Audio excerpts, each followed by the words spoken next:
As I mentioned in a previous video, Arabic words are made up of two or more letters joined together to form meaningful sentence or to make meaning.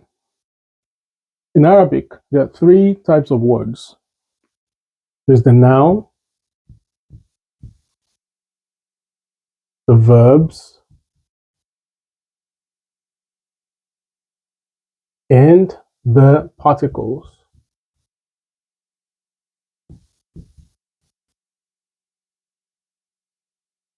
The nouns are called al-asma.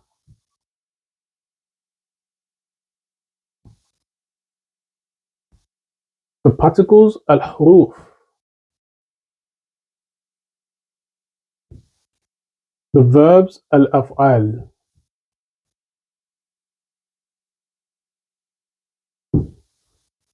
Now, the nouns can be further divided into pronouns and adjectives.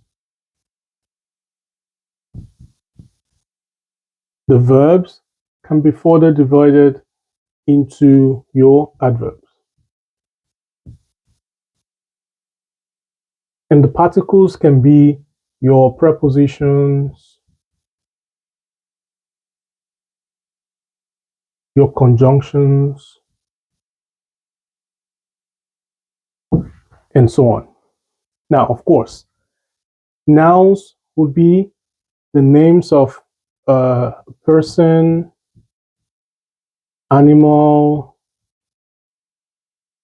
place, or thing.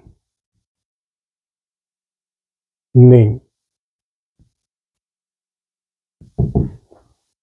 Right?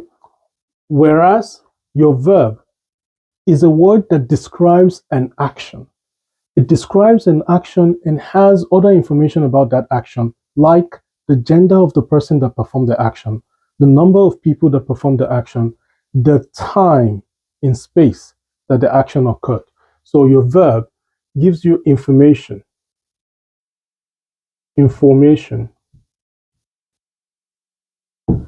about an action.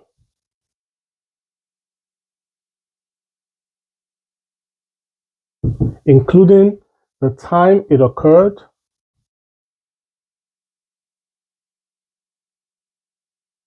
right? The person or persons that performed the action, the gender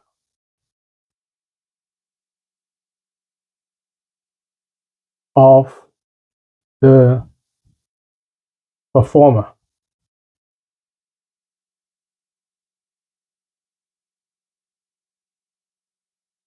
And the particles are words that basically are added to sentences to give meaning to that sentence, or to use to join words together in a sentence to make meaning in that sentence. So examples of the nouns, like the name of a person, would be Muhammad. Muhammad is the name of a person, it is a noun. An animal is Asad, a lion. It is the name of an animal, which is a lion, it is a noun. Name of a place, Masjid. Masjid is the name of a place, it is a noun. And the name of a thing, Qalam, which is pen, it is the name of a thing. And then you have your verbs, which again describes an action. A verb can be kataba.